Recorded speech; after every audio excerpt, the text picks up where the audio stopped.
Hello SCD family ఎలా ఉన్నారు? So మనం చాలా కాలం తర్వాత అయితే ఒక లాంగ్ వీడియో అనేది చేస్తున్నాం. ఇంతకు ముందర ఒకసారి లాంగ్ వీడియోస్ రెండో మూడో పెట్టుంటాం. అది పెట్టి ఇప్పటికి 1 year అవుతుంది. అంటే అప్పుడంటే నాకు ఏ కంటెంట్ మీద చేయాలనేది సరిగ్గా ఐడియా లేదు. సో రీసెంట్గా అయితే యూట్యూబ్ అండ్ ఇన్స్టాగ్రామ్లో అయితే నేను ఒక పోస్ట్ పెట్టాను, మనం యూట్యూబ్లో ఏ కంటెంట్ మీద అనేది మనం వీడియోలు చేస్తే బాగుంటుందని.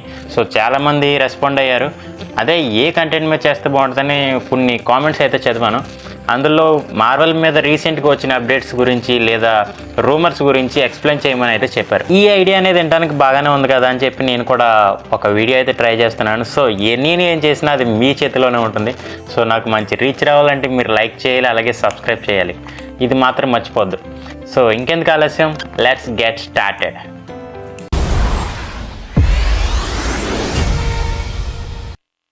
సరే, అయితే మార్వెల్ నుండి రీసెంట్గా వచ్చిన అప్డేట్ గురించి అయితే మనం మాట్లాడుకుందాం. Captain America Brave new world, ఈ ట్రైలర్ అయితే మనకు రీసెంట్గా మార్వెల్ అయితే రిలీజ్ చేసింది. అలాగే దానికి మంచి రెస్పాన్స్ కూడా వచ్చింది. ఈ సినిమా వచ్చేసరికి February 14, 2025లో అయితే రిలీజ్ అవ్వబోతుంది. అయితే ఈ మూవీ వచ్చేసరికి మంచి రియాక్షన్స్ వచ్చినప్పటికీ స్క్రీన్ ప్రెజెన్స్ అయితే బాగోలేదని మార్వెల్ దీన్ని మళ్ళీ రీషూట్ చేయబోతుంది. చేస్తారో చేయరో అన్న తర్వాత విషయం, కానీ ఒకవేళ రీషూట్ చేస్తే కనుక ఇది మళ్ళీ పోస్ట్పోన్ అయ్యే అవకాశం ఉంది.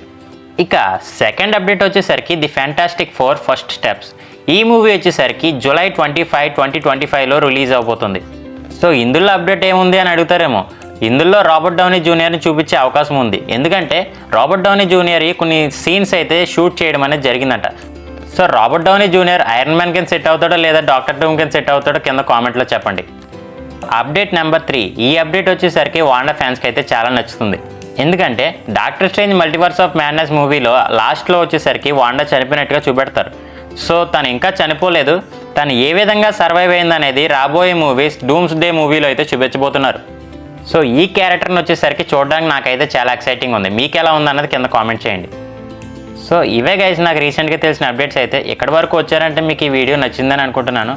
సో ఈ వీడియోలో నా ఎక్స్ప్లెనేషన్ ఎలా ఉందన్నది, సో ఇంకా ఎలా మాట్లాడితే బాగుంటుంది అన్నది కొంచెం కింద కామెంట్ సెక్షన్లో నాకు చెప్పారంటే నేను నెక్స్ట్ టైం అలా ట్రై చేస్తాను. ఈ వీడియోని లైక్ చేసి సబ్స్క్రైబ్ చేయడం అయితే మర్చిపోవద్దు.